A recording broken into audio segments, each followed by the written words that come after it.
All right, what's worse, when families argue over money or they don't talk about it enough? A recent report from Fidelity Investments reveals major disconnects between parents and their adult children about important financial matters, such as who will care for their aging parents or maybe whether there will be enough money to just live in retirement. Joining us now to talk about how to bridge the communications gap is Kathleen Murphy. She is president of personal investing at Fidelity. Kathleen, good morning. Good morning. So why are parents, speaking to the study here, why are parents and adult children finding it so difficult to talk about money? Why is that such a sore spot? Well, historically, parents, when the children were younger, wouldn't talk to them about the details of any financial matters. They considered it private.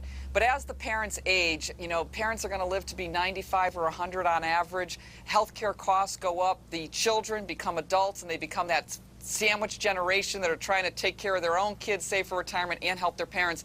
And so the parents and the children have to have conversations that historically they have not had to have. We did this study, and it showed that while 75% of parents and adult children agree they should have the conversation, 64% of them disagree on when to have it. Adult children want to talk to their parents before the parents actually make the decision to retire. The parents want to push that conversation off well into retirement. Well, I was working, at the age of 15. I had a job. I was helping out with bills. I was certainly aware of the financial situation with my parents. Is that smart? Should parents share that information with their children?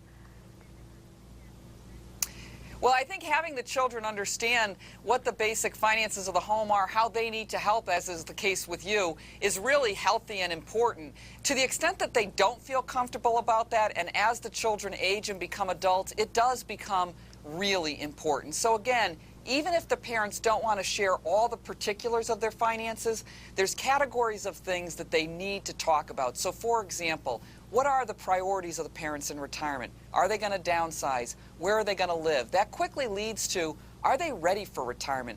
Do they have enough money to last them until they're 95 or 100? Can they pay for their own health care? That also leads to, what are the estate planning things, that action steps really, that they should take? Do they have a power of attorney? Is there a health care proxy in the case of a health care decline of one of the parents? Is there a will? Again, if they don't want to share all the details, at least let the adult children know the roles and responsibilities that the parents want them to assume in an emergency or with health care decline, or one or both of the parents. Kathleen, opening the lines of communication, especially on this type of topic, is not always that easy. What are some steps that families can take to just make these conversations a little bit easier, just to be, more effective? What we've said is, start with objective things as opposed to the details, so you can ease into the conversation. Use your adult children as a sounding board for some of the questions I just went over. Make sure that the adult children know that they should have a voice, but not a vote. The parents still want to be in control of their own finances. Also, as I said earlier, make sure that the parents are clear with the children about the roles and responsibilities of the children. It may be that they want one child to assume more of the health care decision-making in the event of a health care decline. Another child might be better at the finances and helping to pay the bills. So being clear with the children about what the wishes of the parents are in terms of their roles can also be a nice way to ease into the conversation and then get into the more detailed conversation once everyone gets more comfortable. Well, I think that's a great way to break the ice. And again, if something happens to a family member, I think as you pointed out on many points, it's important to kind of be on the same page and really know what's going on, so that you're not in trouble when something finally does creep up on you. That's exactly right. Kathleen, how about a website where we can get more information on this topic and this study?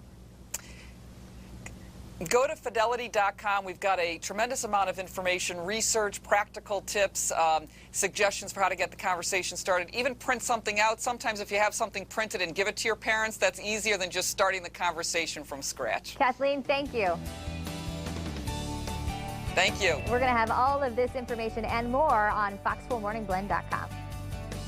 And up next, how to remove unwanted hair in unwanted places.